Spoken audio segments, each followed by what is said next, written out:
आज हमने गुजरात के अरवली जिला अधिकारी महोदय जी को भारत मुक्ति मोर्चा का ईवीएम के विरोध में जो 4 चरणों में आंदोलन होने वाला है उसका ज्ञापन पत्र सुपुर्द किया।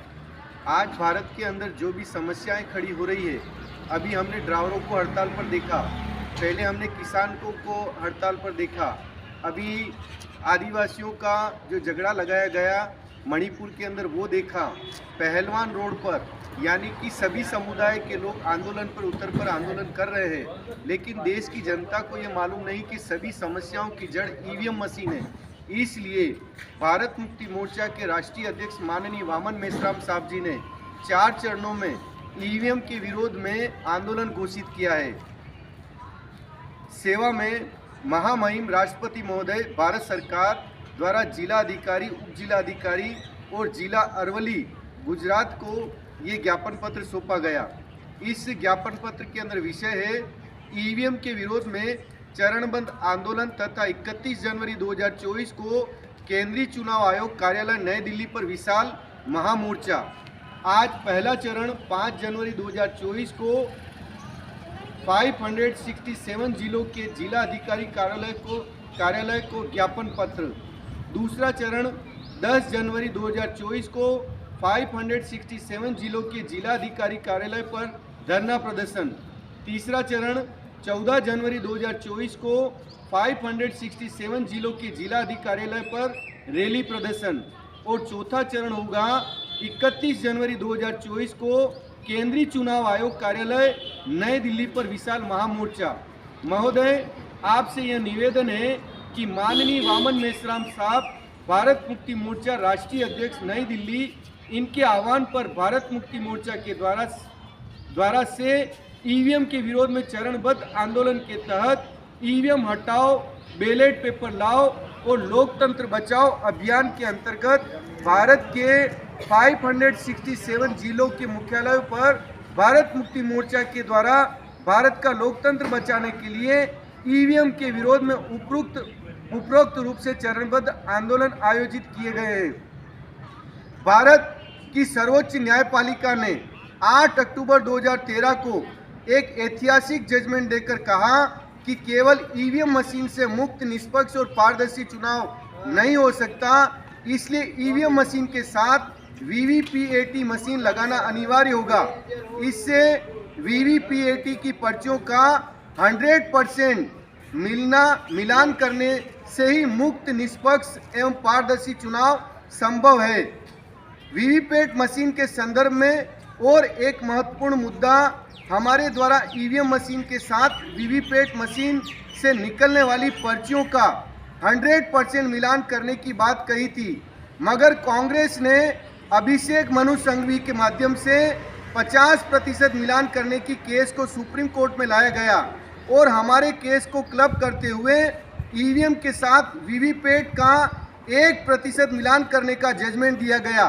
केवल 1% मिलान करने का निर्णय देने से देश में फिर से मुक्त, निष्पक्ष और पारदर्शी चुनाव न होने का खतरा कायम रहा। यह असंवैधानिक एवं अलोकतांत्रिक निर्णय है।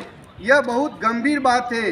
यही वजह है कि ईवीएम मशीन के ऊपर से जनता का विश्वास खत्म हो गया।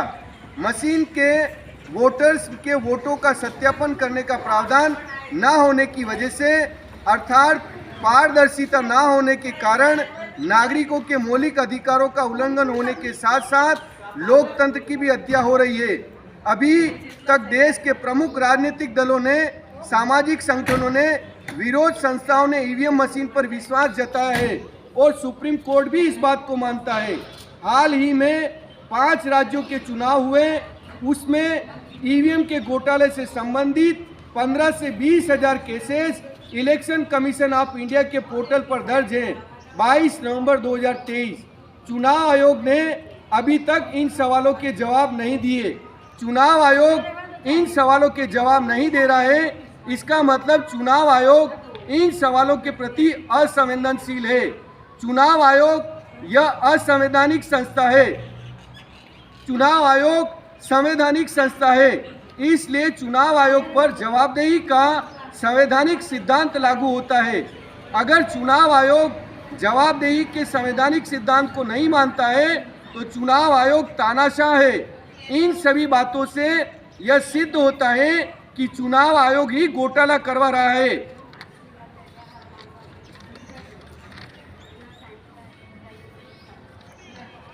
यह चरणबद्ध आंदोलन निम्नलिखित मुद्दे के आधार पर किया जा रहा है। टेक्नोलॉजी एडवांस देशों में ईवीएम पर पाबंदी लगाई गई है, तो भारत में ईवीएम को क्यों चलाया जा रहा है? यूरोप और अमेरिका ने ईवीएम पर पाबंदी लगाई है। हाल ही में बांग्लादेश में भी ईवीएम पर पाबंदी लगाई है। 2009 में जर्मनी के कॉन्स्टिट्यूशनल कोर्ट ने ईवीएम को असंवैधानिक तथा गैर कानूनी बताया और पाबंदी लगाई है। The German constitutional court in 2009 declare voting through electronic machine in unconstitutional and वॉलफेल। मगर भारत में चुनाव आयोग ही ईवीएम को समर्थन कर रहा है। भारत की प्रजा ईवीएम के खिलाफ है। आम लोगों का ईवीएम के विरोध में ईवीएम मशीन को तोड़ा भी है और जनमानस ईवीएम के विरोध में है। ईवीएम से वोटों की चोरी होती है, यह बात आम लोग स्वीकार करने लगे हैं, क्योंकि ईवीएम मशीन चुनाव के दौरान होटल में, चुनाव अधिकारियों के घरों में, गाड़ियों में इनलीगल तरीके से पकड़ी गई है। इसलिए ईवीएम मशीन पर अब लोगों का भरोसा नहीं है। मुद्दा नंबर 2, 3.5% अल्पसंख्यक ब्राह्मणों की जनाधार खोती हुई राष्ट्रीय पार्टियों को ईवीएम ने मदद की। 2004 में 2019 तक लोकसभा चुनाव में 3.5% अल्पसंख्यक ब्राह्मणों की पार्टियों को ही फायदा हुआ है और उसके विरोध में SC, ST, OBC तथा माइनॉरिटीज की जो पार्टियां हैं, जो क्षेत्रीय दल हैं उनको नुकसान हुआ है। SC, ST, OBC तथा माइनॉरिटीज की जो पार्टियां हैं उनको इस संदर्भ में कुछ मालूम नहीं है। यह लोग बेअक्ल हैं, बददिमाग लोग हैं। इनको कुछ पता ही नहीं है कि ईवीएम मशीन के द्वारा सबसे ज़्यादा पिटाई क्षेत्रीय पार्टियों की हो रही है, मगर क्षेत्रीय पार्टी के लोग को इसका पता नहीं है, इनके नेताओं को पता नहीं है, उनके पास तो दिमाग ही नहीं है। यह फालतू तर्क करते रहते हैं कि कांग्रेस को इतनी कम सीटें क्यों आई। सवाल यह नहीं है, सवाल तो यह बनता है कि आपकी सरकार क्यों नहीं आई, आपकी पार्टी क्यों हार गई, बीजेपी की सरकार क्यों आई, कम संख्या में क्यों ना हो बीजेपी क्यों आई। ईवीएम मशीन से पार्टी को टारगेट किया जा सकता है, ईवीएम मशीन से पर्टिकुलर लीडर को टारगेट किया जा सकता है, ईवीएम मशीन से पर्टिकुलर व्यक्ति को टारगेट किया जा सकता है, चाहे वह पुरुष हो या औरत हो। ईवीएम मशीन से उनको टारगेट करके चुनाव हराया या जितवाया जा सकता है। ईवीएम के माध्यम से किसी व्यक्ति को जितवाया या हराया या टारगेट करके किया जा सकता है। मुद्दा नंबर 3, 8 अक्टूबर 2013 का सुप्रीम कोर्ट का लैंडमार्क जजमेंट, ईवीएम में घोटाला होता है, इस बात को सुप्रीम कोर्ट ने सबूत के साथ साबित करने की बात ही सुप्रीम कोर्ट ने अपने लैंडमार्क जजमेंट में free fair and transparent election कराने हेतु ईवीएम के साथ वीवीपैट लगाने का निर्णय दिया। मुद्दा नंबर 4, सुप्रीम कोर्ट का चुनाव आयोग के साथ मैनेजमेंट। 8 अक्टूबर 2013 का सुप्रीम कोर्ट का निर्णय यह कहता है कि ईवीएम के द्वारा free fair and transparent election नहीं हो सकता। सुप्रीम कोर्ट ने चुनाव आयोग को चरणवार तरीके से वीवीपैट लागू करने की अनुमति क्यों दी? सुप्रीम कोर्ट खुद यह कह रहा है कि ईवीएम के द्वारा फ्री फेयर एंड ट्रांसपेरेंट चुनाव नहीं हो सकता, तो सुप्रीम कोर्ट ने ऐसा निर्णय क्यों दिया? यह सुप्रीम कोर्ट के लेवल पर किया गया मैनेजमेंट था, उसे सुप्रीम कोर्ट के निर्णय से प्रमाणित किया जा सकता है। स्वयं सुप्रीम कोर्ट लिख रहा है तो सुप्रीम कोर्ट ऐसा निर्णय कैसे दे सकता है कि सुप्रीम कोर्ट में बैठे हुए लोग हम ऐसा मानते हैं कि वह असाधारण बुद्धिमान लोग होते हैं। किसी भी हाई कोर्ट के जज को सुप्रीम कोर्ट में नहीं भेजा जाता, साधारण बुद्धिमान आदमी को ही सुप्रीम कोर्ट में भेजा जाता है। तो सुप्रीम कोर्ट के साधारण बुद्धिमान लोगों को यह बात समझ में नहीं आई, ऐसा तो नहीं कर सकते, तो फिर यह सुप्रीम कोर्ट के नज़र में यह मामला कैसे छूट गया, और यह मामला छोटा मोटा भी नहीं है। मुद्दा नंबर 5, चुनाव आयोग के द्वारा पुरानी मशीनों का इस्तेमाल। चुनाव आयोग ने 2009 लोकसभा चुनाव में 9.3 लाख पुरानी ईवीएम मशीनों का इस्तेमाल किया। यह पुरानी मशीनें सुरक्षा मानक सिक्योरिटी स्टैंडर्ड के लिए योग्य नहीं है, ऐसा चुनाव आयोग के तकनीकी विशेषज्ञ समिति टेक्निकल एक्सपर्ट कमिटी ने कहना था। जो मशीनें पुरानी थी, अपग्रेड नहीं थी, उन्हीं मशीनों के द्वारा 2009 से लेकर 2014 तक की विधानसभा तथा लोकसभा का चुनाव किया गया। मुद्दा नंबर 6, 2014 में वीवीपैट मशीन नहीं लगाया गया। 2014 लोकसभा के चुनाव में सुप्रीम कोर्ट के आदेश के बावजूद केवल 0.33% वीवीपैट मशीन लगाया, अर्थात 99.67% जगह पर चुनाव आयोग ने वीवीपैट मशीन नहीं लगाया। इसका मतलब यह है कि लगभग 100% जगह पर वीवीपैट मशीन लगाए बगैर ही ईवीएम में घोटाला करने की अनुमति दी गई। यह हैरान करने वाली बात है। मुद्दा नंबर 7, 2014 के लोकसभा चुनाव में घोटाला करने के सबूत। 2014 के लोकसभा चुनाव में घोटाला करने के सबूत ईवीएम के अंदर थे, इसलिए चुनाव आयोग ने 2014 में इस्तेमाल किए गए 9 लाख ईवीएम मशीन को चुनाव होने के 1 महीने के अंदर भंगार या कबाड़ के अंदर डालने का आदेश दिया। चुनाव आयोग ने यह बात हमें आरटीआई के तहत लिख कर दी। 2014 के चुनाव के नतीजे चुनाव आयोग ने 25 मई 2014 अपने वेबसाइट पर पब्लिश किए थे। बाद में चुनाव आयोग ने वेबसाइट ही बदल दी ताकि न रहे बांस न बजेगी बांसुरी। मुद्दा नंबर 8, चुनाव आयोग के विरोध में बामसेप का कंटेप्ट ऑफ कोर्ट। चुनाव आयोग के विरोध में बामसेप ने कंटेप्ट ऑफ कोर्ट का केस फाइल किया था, उसे जीता। यह सबसे बड़ी बामसेप की उपलब्धि है और इस संदर्भ में 24 अप्रैल 2017 को सुप्रीम कोर्ट में इस फैसले में जजमेंट को 16,15,000 वीवीपैट मशीन खरीदने के लिए 35,068 करोड़ का निधि मंजूर करना पड़ा। इस संदर्भ में चुनाव आयोग को लिखित हलफनामा सुप्रीम कोर्ट ने देना पड़ा। मुद्दा नंबर 9, चुनाव आयोग के द्वारा नए रूल बनाए गए। चुनाव आयोग के द्वारा 56C, 56D, 49M rule frame किए गए और free fair and transparent election के लिए चुनाव आयोग ने इस तरह से रोक लगा दी। यह रूल संविधान विरोधी हैं। यह रूल सुप्रीम कोर्ट के आदेश के विरोध में है। यह रूल फंडामेंटल राइट्स के विरोध में है। इससे आरएसएस बीजेपी को फायदा हुआ और इस तरह से बीजेपी को 2019 के लोकसभा चुनाव में घोटाला करने में आसानी हो गई। यह सारा कांग्रेस तथा भाजपा के सीक्रेट डील के तहत यह हुआ। मुद्दा नंबर 10, 2019 का लोकसभा चुनाव बीजेपी का सबसे बड़ा घोटाला। अटल बिहारी वाजपेयी और लाल कृष्ण आडवाणी बीजेपी के सबसे बड़े नेता हुआ करते थे। दोनों मिलकर लोकसभा चुनाव लड़ते थे, फिर भी 186 लोकसभा सीटों से ज़्यादा कभी भी जीत नहीं पाए। मगर नरेंद्र मोदी 2014 में 283 लोकसभा सीटों को तथा 2019 को 330 लोकसभा सीटों को अकेले ने ही जितवाया। जो काम अटल बिहारी वाजपेयी और लाल कृष्ण आडवाणी को संभव नहीं हुआ, वह काम नरेंद्र मोदी को कैसे संभव हुआ? यह सारा संभव केवल ईवीएम के माध्यम से हुआ। चुनाव आयोग ने 2019 के चुनाव के नतीजे 23 मई 2019 को घोषित किए और उसके बाद 27 मई 2019 को चुनाव आयोग ने अपनी वेबसाइट पर 373 लोकसभा सीटों का डेटा पब्लिश किया। केवल 4 चरण का ही पब्लिश किया, 3 चरण का पब्लिश नहीं किया। 2019 का लोकसभा चुनाव 7 चरणों में हुआ था। चुनाव आयोग ने केवल 4 चरण का डाटा पब्लिश किया।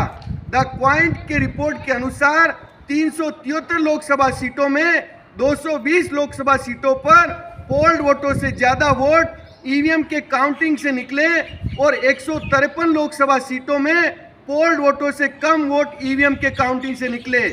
यह इस बात का डॉक्यूमेंट्री एविडेंस है और ईवीएम मशीन में घोटाला होता है, इस बात को सिद्ध करने के लिए पर्याप्त सबूत है। चुनाव आयोग यह भी बयान देता है कि जिन ईवीएम मशीनों को यूरोप, अमेरिका, जर्मनी में बैन है, हमारी ईवीएम मशीन उन देशों के ईवीएम की तुलना में ज़्यादा एडवांस है, इससे घोटाला नहीं हो सकता। इस तरह का बयान देने के बाद भी घोटाला हुआ, इसका मतलब चुनाव आयोग लोगों को गुमराह करने का, लोगों के दिमाग पर पट्टी डालने का और प्लानिंग के तहत षड्यंत्र में सहभागी होने का काम कर रहा है। मुद्दा नंबर 11, 1 जून 2019 चुनाव आयोग की press note.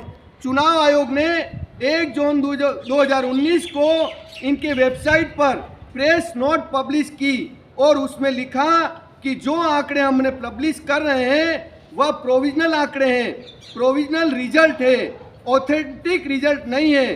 The final data on votes counted has been made available within a few days of declaration of result.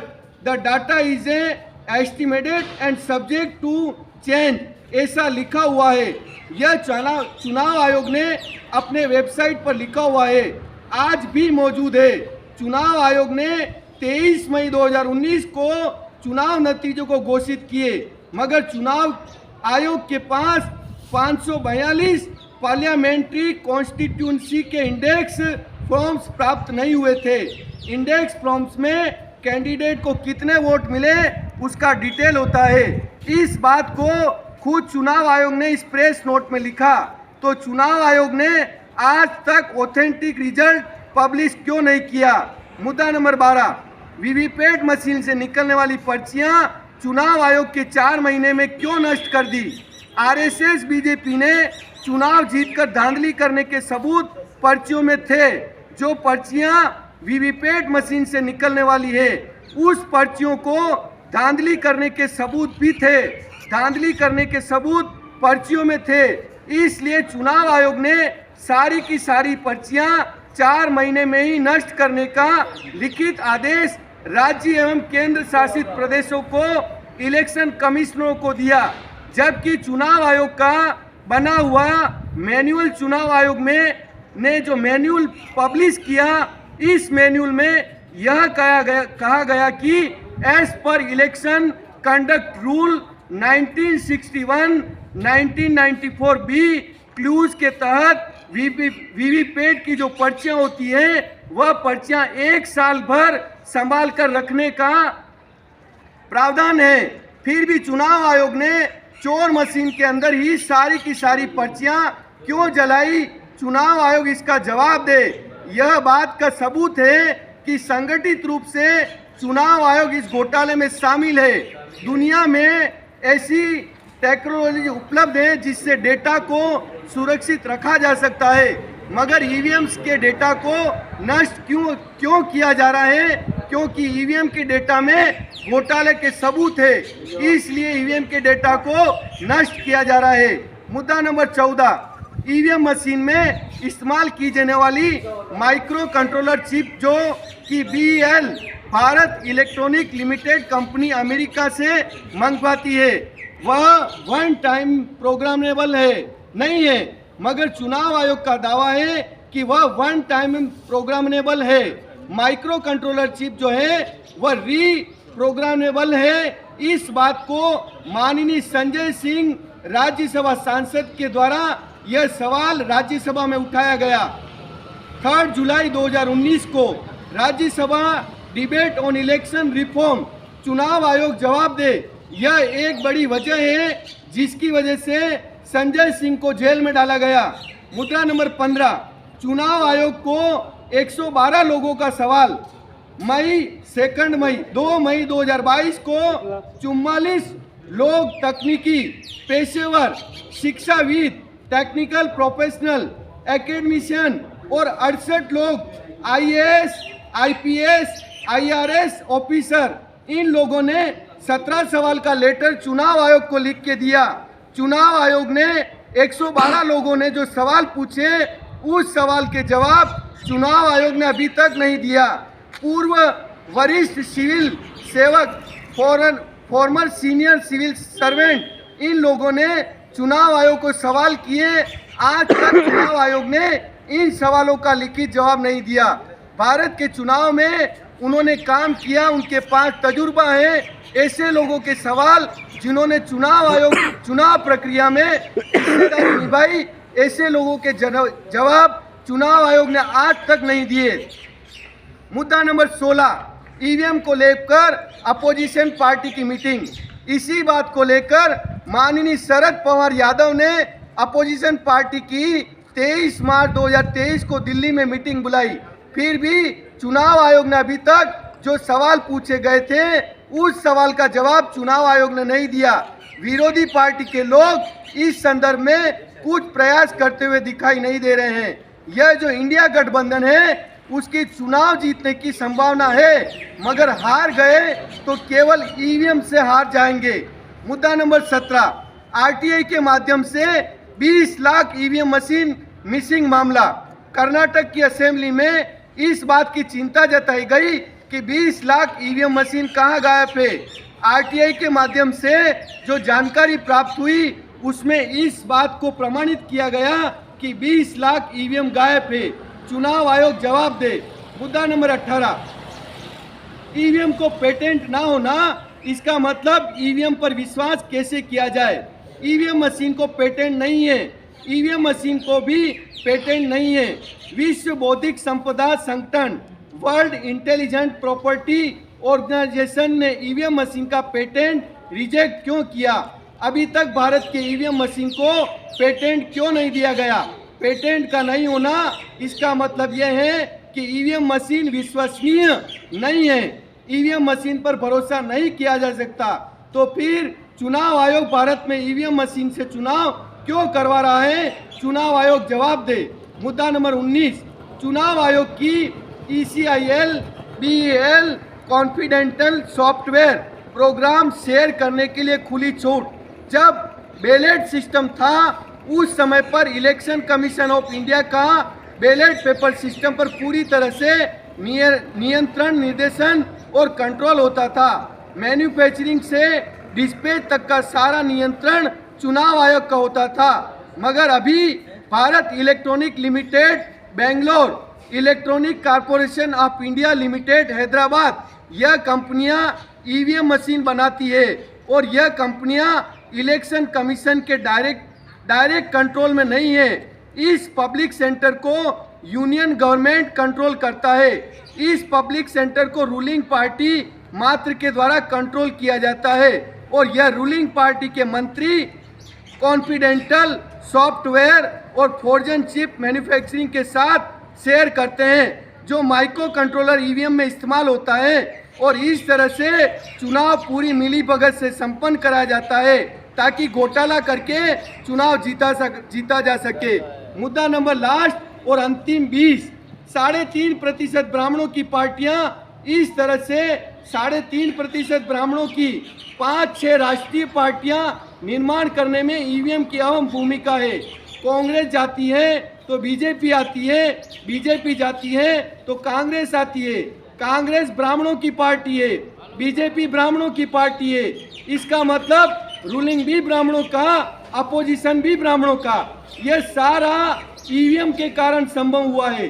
इसलिए हम मूल निवासी बहुजन समाज के लोग ईवीएम के षड्यंत्र से आग्रह करना चाहते हैं और आने वाले 2024 के लोकसभा चुनाव में ईवीएम का इस्तेमाल रोकना चाहते हैं। देश के सामने बैलेट से चुनाव कराने की पुकार करते हैं। इस प्रकार इन 20 मुद्दों के साथ में आज भारत मुक्ति मोर्चा ने पहले चरण का आंदोलन अरवली जिला अधिकारी महोदय जी को ज्ञापन पत्र दे के संपन्न किया। बोल 85, जय मूल निवासी, बोल 85, जय मूल निवासी। ईवीएम मशीन चोर है, चोर है, चोर है।